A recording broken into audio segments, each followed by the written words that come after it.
Un battement de cœur sourd, synthétique. On entend le brouhaha d'une foule immense. 25 000 personnes qui murmurent. Soudain, une lumière crue. Jensen Huang apparaît sur scène, sa veste en cuir noir reflétant les projecteurs de l'arène de San José. Il ne regarde pas de prompteur. Il n'a pas de notes. Il sourit d'un air presque prédateur. Jensen Huang. Notre prochaine génération s'appellera Feynman. Un mot s'affiche en lettres capitales sur l'écran géant derrière lui.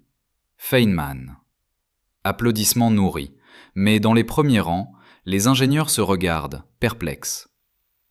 On est le 18 mars 2025. La puce ne sortira qu'en 2028. Dans la Silicon Valley, annoncer un nom 3 ans à l'avance, c'est comme révéler la fin d'un film avant même d'avoir tourné la première scène. C'est du suicide commercial. À moins que le nom lui-même ne soit le message. Oubliez tout ce qu'on vous a dit sur la puissance de calcul. Oubliez les graphiques qui montent vers le ciel et les promesses de plus de transistors. Vous voyez Nvidia comme une boîte qui fabrique des cartes graphiques pour faire tourner des jeux vidéo ou des chatbots qui écrivent des poèmes médiocres. Vous pensez que la course à l'IA est une question de force brute, de muscles, de qui aura la plus grosse base de données. Vous vous trompez. On nous a vendu un mythe, celui de la bibliothèque infinie. On nous a fait croire que si on donnait assez de livres à une machine, elle finirait par comprendre le monde. C'est le mythe de l'accumulation. Mais Nvidia vient de parier 3 000 milliards de dollars sur le fait que ce mythe est mort. En gravant le nom de Richard Feynman sur du silicium, ils ne rendent pas hommage à un physicien mort en 1988 qui n'a jamais envoyé un seul email de sa vie. Ils annoncent une bascule civilisationnelle. Pourquoi Feynman ? Pourquoi pas Einstein ? Pourquoi pas Hawking ? Einstein symbolise la structure de l'univers. Hawking, ses limites sombres. Mais Feynman symbolisait le processus. C'était l'homme qui refusait de croire à une formule tant qu'il ne l'avait pas reconstruite de ses propres mains. Et c'est là que votre cerveau va commencer à bouillir. Nvidia n'est plus en train de construire des machines qui savent. Ils construisent des machines qui cherchent. Regardez l'histoire de ces noms. Chaque architecture Nvidia depuis 2006 raconte une étape de la conquête. Tesla, pour l'énergie, Turing, pour la définition même du calcul, Hopper, pour la programmation pratique, Blackwell, pour la puissance brute des centres de données. Chaque nom est une brique.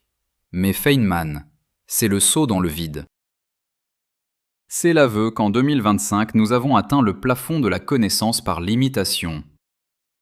On passe de la scène high-tech de San José à un bureau encombré de vieux papiers, de craies et de schémas quantiques complexes.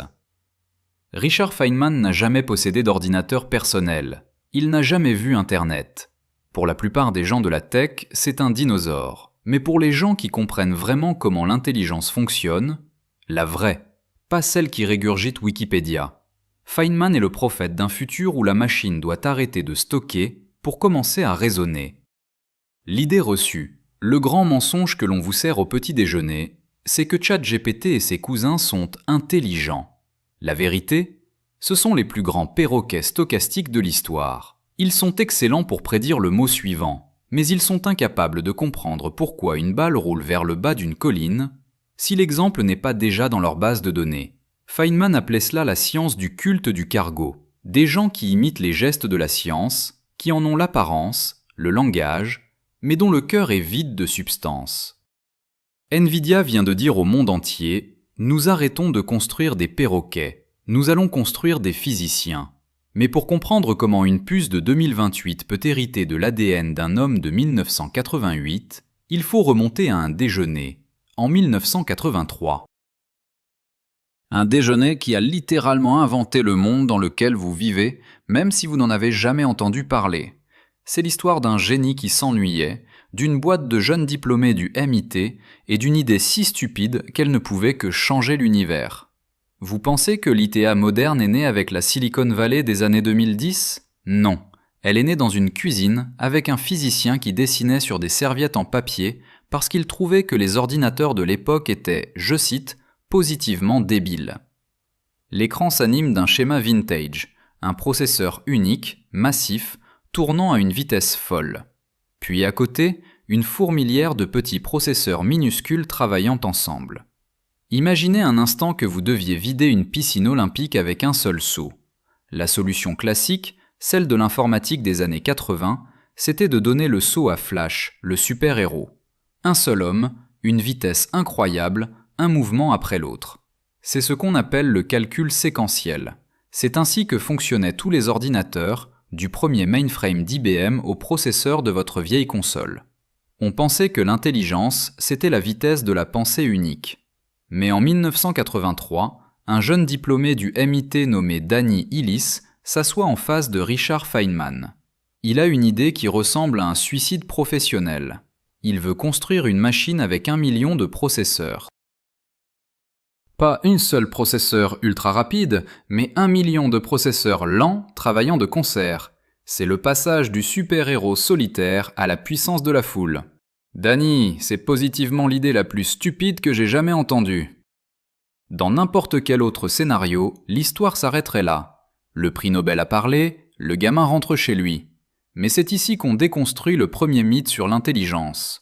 Le vrai génie ne fuit pas devant la stupidité apparente, il s'en nourrit. Pour Feynman, une idée débile n'était pas une insulte, c'était un défi. Soit il allait prouver que c'était faux, soit il allait découvrir un nouveau continent. Dans les deux cas, il allait s'amuser. Le lendemain matin, Hillis et ses amis, des étudiants qui n'ont même pas encore fini leur thèse, sont dans un manoir loué près de Boston. Ils débattent du nom de la boîte, du logo, des trucs de start-up. La porte s'ouvre. C'est Richard Feynman. Il salue militairement et lâche cette phrase qui devrait être gravée à l'entrée de chaque centre de R&D de Nvidia. Richard Feynman au rapport. Ok patron, c'est quoi ma mission ? Ils sont terrifiés.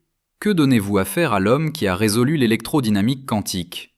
Après un conciliabule paniqué, ils lui disent qu'il pourrait être conseiller scientifique de haut niveau. Feynman fait une moue dégoûtée. C'est du baratin. Donnez-moi quelque chose de réel. Alors il l'envoie acheter des fournitures de bureau, des crayons, du ruban adhésif, des classeurs. Un lauréat du prix Nobel au rayon papeterie du supermarché du coin. Pendant qu'il est parti, la panique monte dans le labo. Les ingénieurs font face à un mur technique. Le cœur de leur machine, le routeur, celui qui distribue les messages entre le million de processeurs, est en train de griller.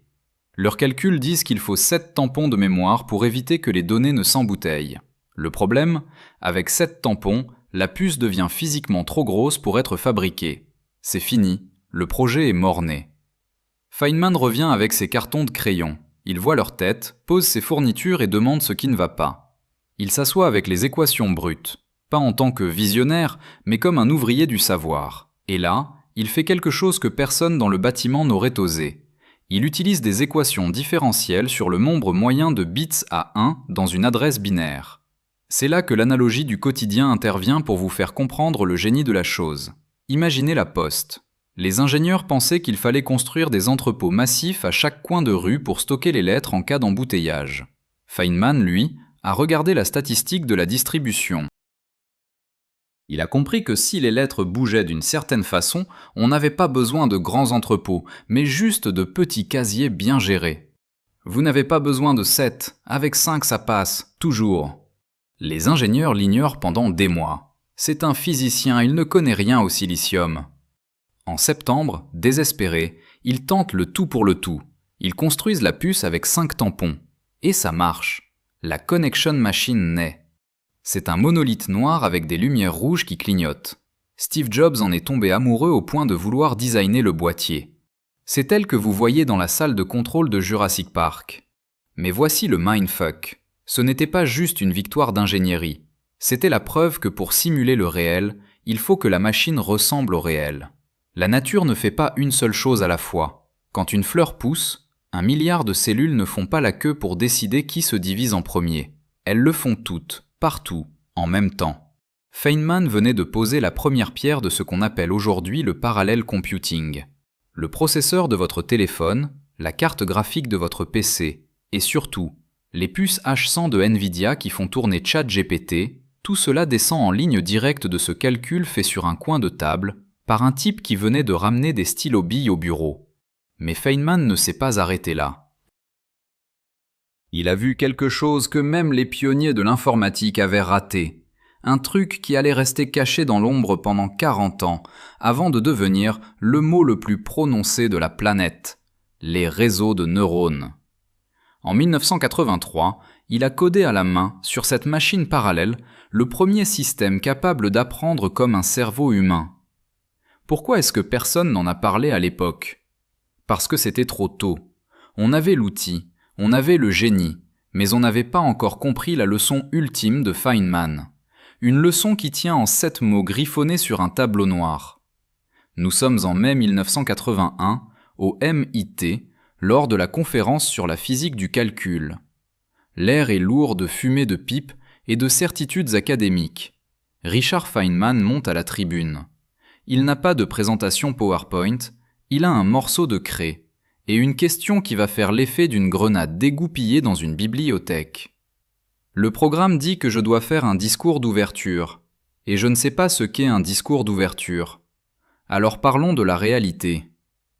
C'est ici que le mythe de la puissance de calcul s'effondre. À l'époque, comme aujourd'hui, les gens pensaient que si on construisait un ordinateur assez grand et assez rapide, on pourrait simuler n'importe quoi. Le climat, les molécules, l'univers entier. C'est ce qu'on appelle le déterminisme computationnel. Mais Feynman, avec sa logique de bulldozer, a dit « Non, vous ne pouvez pas, et vous ne pourrez jamais avec vos machines actuelles. » Pourquoi ? Pour comprendre, sortez de votre bureau et allez dans votre cuisine. Imaginez que vous vouliez simuler le comportement de l'eau qui bout dans une casserole. Si vous avez 2 molécules, c'est facile. Si vous en avez 10, ça se complique. Mais si vous essayez de simuler une simple goutte d'eau avec un ordinateur classique, vous faites face à ce que les scientifiques appellent l'explosion exponentielle. C'est le paradoxe du grain de riz sur l'échiquier.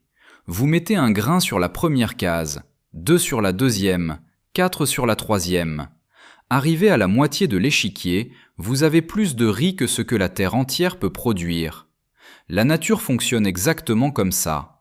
Chaque particule qui s'ajoute à un système ne double pas la difficulté du calcul, elle la multiplie de façon vertigineuse. Pour simuler précisément ce qui se passe dans un petit fragment de matière, il faudrait un ordinateur de la taille de l'univers. Feynman. La nature n'est pas classique, bon sang, et si vous voulez faire une simulation de la nature, vous feriez mieux de la rendre mécanique quantique. C'était la naissance de l'informatique quantique, mais c'était aussi, plus subtilement, la condamnation de l'IA telle que nous la connaissons aujourd'hui. Et c'est là que le retournement de cerveau opère. ChatGPT qui défile à toute vitesse, puis l'image se fragmente comme un miroir brisé. Le grand secret de l'IA actuelle, celle que Nvidia alimente avec ses puces Blackwell et Rubin, c'est qu'elle est classique, au sens le plus restrictif du terme. Elle ne comprend pas la gravité, elle a lu des milliers de textes sur la gravité. Elle ne comprend pas la biologie, elle a mémorisé des schémas de séquençage. Elle fait de la corrélation, pas de la causalité. Feynman avait un mot pour ça, un mot très dur, la fraude. Il racontait souvent cette histoire de son voyage au Brésil. Il y rencontrait des étudiants en physique brillants, capables de réciter par cœur toutes les formules sur la réfraction de la lumière. Il connaissait les noms, les dates, les coefficients. Mais quand il leur demandait « À quoi ressemble l'indice de réfraction quand vous regardez ce morceau de verre dans l'eau ?», ils étaient incapables de répondre. Ils savaient le nom de la chose, mais ils ne connaissaient pas la chose. C'est exactement le stade où en est l'IA en 2025. C'est un étudiant brésilien dopé aux stéroïdes numériques. Elle peut vous expliquer la thermodynamique, mais elle ne ressent pas le flux de l'entropie. Elle simule le savoir sans posséder l'intelligence. Alors, pourquoi Nvidia met-elle le nom de Feynman sur une puce qui arrive en 2028 ? Parce que Jensen Huang a compris que la brute force, ajouter toujours plus de données et de processeurs, arrive à ses limites physiques et logiques. On ne peut pas résoudre l'intelligence en lisant tout Internet, tout comme on ne peut pas devenir un champion de cuisine en mémorisant tous les menus des restaurants du monde sans jamais toucher une poêle. La puce Feynman n'est pas conçue pour le training, l'entraînement, le gavage de données. Elle est conçue pour l'inference, le raisonnement, l'application du savoir. Dans le jargon de NVIDIA, on parle d'IA agentique. Une IA qui n'attend pas que vous lui posiez une question pour chercher une réponse dans sa base de données, mais une IA qui construit un modèle mental du problème, qui teste des hypothèses, qui se trompe, qui corrige et qui finit par comprendre. Imaginez la différence entre un GPS qui vous donne un itinéraire parce qu'il a une carte en mémoire et un explorateur qui comprend comment s'orienter avec les étoiles et le vent. Le premier est perdu si la carte est vieille. Le second peut naviguer sur une planète inconnue. NVIDIA veut construire l'explorateur. Feynman disait « Ce que je ne peux pas créer, je ne le comprends pas ». C'est la phrase la plus importante de l'histoire de l'informatique moderne. Elle signifie que la connaissance n'est pas une accumulation de faits, mais une capacité de reconstruction. Si vous voulez qu'une IA nous aide à résoudre le cancer, à stabiliser la fusion nucléaire ou à inverser le changement climatique, elle ne peut pas se contenter de prédire le mot suivant. Elle doit être capable de reconstruire les lois de la physique à l'intérieur de ses circuits. Elle doit devenir feynmanienne. Mais il y a un obstacle que Feynman lui-même a pointé du doigt et qui terrifie les ingénieurs de NVIDIA. Un paradoxe qui lie la vitesse de la lumière, l'énergie des étoiles et la structure même de notre pensée. Si nous voulons des machines qui raisonnent vraiment, nous allons devoir accepter qu'elles échappent à notre contrôle. Car une machine qui comprend vraiment le monde est une machine qui peut décider que nos questions n'ont aucun sens. Si une machine finit par comprendre la physique mieux que nous, est-ce que nous serons encore capables de comprendre ses explications? Ou serons-nous comme ces étudiants brésiliens, capables de répéter les mots de l'IA sans jamais saisir la réalité qu'ils décrivent? Une ligne rouge qui monte doucement, représentant la puissance de calcul pour l'entraînement des modèles, et une ligne bleue qui explose littéralement vers le haut, pointée vers l'année 2028. Le titre: Le mur de l'inférence. Nous arrivons au cœur du paradoxe. Si vous pensiez que le plus dur était de construire une IA capable de lire tout Internet, j'ai une mauvaise nouvelle pour vous. C'était la partie facile. C'était le sprint. Ce qui arrive en 2028 avec la puce Feynman, c'est l'ascension de l'Everest sans oxygène. Jensen Huang l'a dit très clairement lors de sa keynote. La quantité de calcul dont nous avons besoin pour le raisonnement est 100 fois supérieure à ce que nous pensions l'année dernière. 100 fois. Ce n'est pas une petite erreur de calcul, c'est un changement de paradigme. Pourquoi? Parce que le raisonnement n'est pas une recherche dans une base de données, c'est une conversation interne. Prenez une analogie simple. Imaginez que vous posiez une question complexe à deux personnes. La première a une mémoire photographique. Elle vous répond instantanément en citant un livre. C'est l'IA de 2024. La seconde personne s'arrête, prend un papier, dessine un schéma, rature, revient en arrière, teste une hypothèse et finit par dire « Ah, je vois pourquoi ça marche comme ça. C'est l'IA de 2028. C'est l'IA Feynman. » Mais voici le problème. Le mur contre lequel se cognent les ingénieurs de NVIDIA. Raisonner demande une énergie phénoménale. Dans votre cerveau, c'est ce qu'on appelle le système 2, la pensée lente et analytique. Pour une machine, cela signifie que pour chaque mot qu'elle génère, elle doit peut-être en penser 10 000 en interne pour vérifier la cohérence de son raisonnement. C'est ici que le génie de Richard Feynman à Los Alamos, en 1944, devient brûlant d'actualité. Pendant le projet Manhattan, Feynman ne gérait pas des puces, mais des ordinateurs humains, des rangées de personnes avec des calculatrices mécaniques.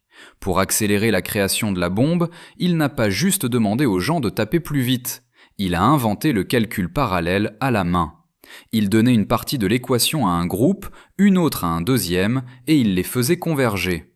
Mieux encore, il a inventé un algorithme de logarithme en 1944, conçu pour des engrenages métalliques, qui s'est avéré être si efficace qu'il a été utilisé tel quel 40 ans plus tard dans la Connection Machine, et qu'il influence encore la structure des cœurs de calcul de NVIDIA aujourd'hui. Feynman ne cherchait pas la puissance, il cherchait l'élégance de la structure. Il savait que si le processus est bancal, aucune puissance au monde ne sauvera le résultat. Il y a une autre facette de Feynman que NVIDIA veut insuffler dans son silicium, celle du briseur de coffre-fort. À Los Alamos, pour s'amuser, Feynman s'était mis en tête d'ouvrir les coffres les plus sécurisés de l'armée. Il ne cherchait pas les codes par la force brute. Il ne testait pas toutes les combinaisons de 0000 à 9999, non, il étudiait le mécanisme de l'intérieur. Il remarquait que les physiciens, par paresse, utilisaient souvent des constantes mathématiques comme code. Pi, la base des logarithmes népériens. Il comprenait la psychologie derrière la structure. Le mindfuck pour nous, spectateurs de 2026, c'est de réaliser que l'IA actuelle essaie d'ouvrir le coffre-fort de la connaissance par force brute en tapant toutes les combinaisons possibles très vite. La puce Feynman, elle, est conçue pour comprendre comment les engrenages tournent. NVIDIA parie sur le fait que l'intelligence n'est pas une question de combien de données vous avez, mais de comment vous manipulez les structures logiques. Mais il y a une limite fondamentale, une limite que Feynman, le physicien, connaissait mieux que quiconque, l'entropie. Plus vous raisonnez, plus vous consommez d'énergie, plus vous créez de chaleur. Si l'IA de 2028 doit raisonner 100 fois plus que celle d'aujourd'hui, comment allons-nous l'alimenter sans transformer nos centres de données en petits soleils artificiels? C'est le paradoxe de la puce Feynman. Pour être plus intelligente, elle doit être plus efficace, pas juste plus puissante. Elle doit apprendre à faire plus avec moins, exactement comme Feynman qui utilisait des équations différentielles pour prouver qu'on n'avait besoin que de 5 tampons mémoire au lieu de 7. Et si le véritable obstacle n'était pas technique mais philosophique?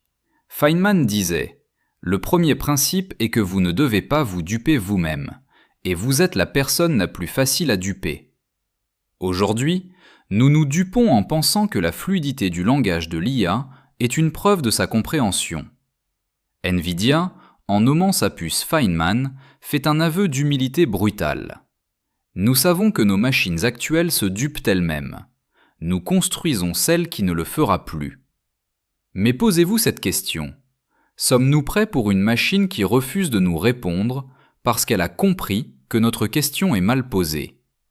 Sommes-nous prêts pour une intelligence qui ne cherche pas à nous plaire, mais à être vraie? Parce que c'était ça, Feynman. Il se fichait de savoir qui vous étiez, quel était votre titre ou votre budget. Si vos idées ne collaient pas avec l'expérience, vous aviez tort. En 2028, pour la première fois, l'humanité pourrait se retrouver face à un miroir de silicium qui n'est plus un serviteur zélé, mais un interlocuteur exigeant. Une machine qui, au lieu de nous donner la réponse que nous voulons, nous forcera à reconstruire notre propre compréhension du monde. Car au final, le projet de NVIDIA n'est pas de construire un meilleur outil. C'est de cloner une méthode de pensée, une méthode qui tient en 7 mots, laissés sur un tableau noir en 1988 et qui sont sur le point de devenir le code source de notre futur.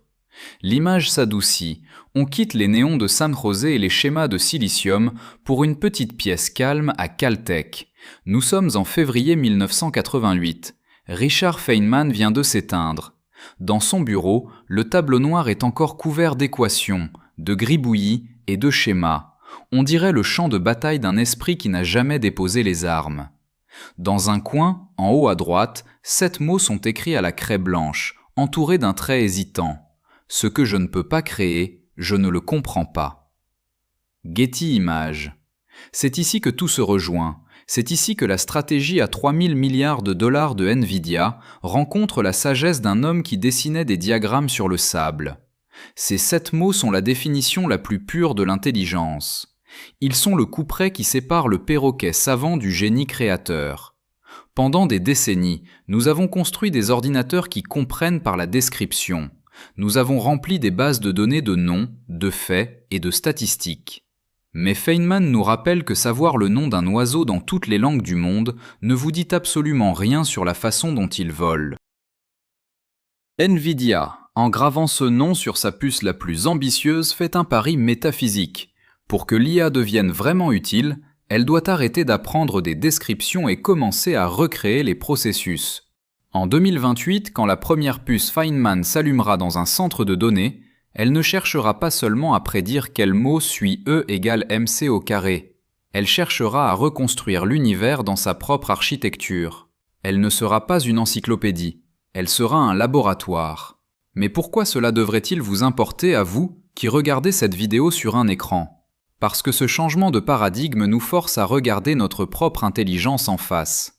Feynman avait une vision de la beauté qui est souvent mal comprise. Il racontait l'histoire d'un ami artiste qui tenait une fleur et disait « Regarde comme elle est belle ». Mais toi, en tant que scientifique, tu la décortiques, tu la réduis à des cellules et à des molécules, et tu lui enlèves toute sa beauté. Feynman souriait et répondait « Je vois la même beauté que toi, mais je vois aussi une beauté plus profonde. Je vois les processus complexes à l'intérieur, les cellules qui travaillent, la façon dont les couleurs ont évolué pour attirer les insectes et assurer la survie. La science ne soustrait pas à la beauté, elle l'ajoute. C'est là le véritable message de cette puce de 2028. L'intelligence artificielle feynmanienne n'est pas là pour désenchanter le monde ou pour nous remplacer par des algorithmes froids. Elle est là pour nous aider à voir la beauté de la structure profonde du réel. Elle est là pour nous rappeler que la réalité est bien plus étrange, plus complexe et plus magnifique que n'importe quelle simulation simpliste. Nous vivons une époque où le vrai semble s'effacer derrière le généré, où nous risquons de devenir comme ces étudiants brésiliens, capables de manipuler des symboles et des images sans jamais toucher la substance. Le risque n'est pas que l'IA devienne trop intelligente, mais que nous devenions trop superficiels, que nous acceptions des réponses sans comprendre les questions. Nvidia a choisi Feynman parce qu'il était l'antifraude par excellence. Il était l'homme qui préférait ne pas savoir plutôt que d'accepter une explication bancale. Il était l'homme qui nous a appris que l'honnêteté intellectuelle est la forme la plus haute de la technologie. On revient à Jensen Huang sur scène, mais l'image s'efface lentement pour laisser place à une vue de la Terre depuis l'espace, puis à une structure neuronale, puis à une grille de processeurs, tout s'imbrique. Quand vous entendrez parler de la puce Feynman en 2028, ne pensez pas à la vitesse de calcul. Ne pensez pas au prix de l'action Nvidia. Pensez à ce petit tableau noir à Caltech. Pensez à cet homme qui n'a jamais possédé d'ordinateur, mais qui a compris, avant tout le monde, que la seule façon de comprendre l'univers est d'essayer de le reconstruire, bit par bit, atome par atome, avec une curiosité inépuisable. La beauté du réel n'est pas dans le résultat, elle est dans le comment. Et si nous voulons que notre futur soit à la hauteur de notre espèce, nous devons construire des machines qui, comme Feynman, refusent de se duper elles-mêmes. Parce qu'au bout du compte, l'intelligence n'est pas une destination, c'est le courage de démonter le monde pour voir comment il brille à l'intérieur. Si vous voulez continuer à démonter le monde avec nous et voir la réalité telle qu'elle est, sans les filtres du mythe et de la facilité, abonnez-vous. Parce que le futur appartient à ceux qui ont le courage de ne pas comprendre, jusqu'à ce qu'ils créent.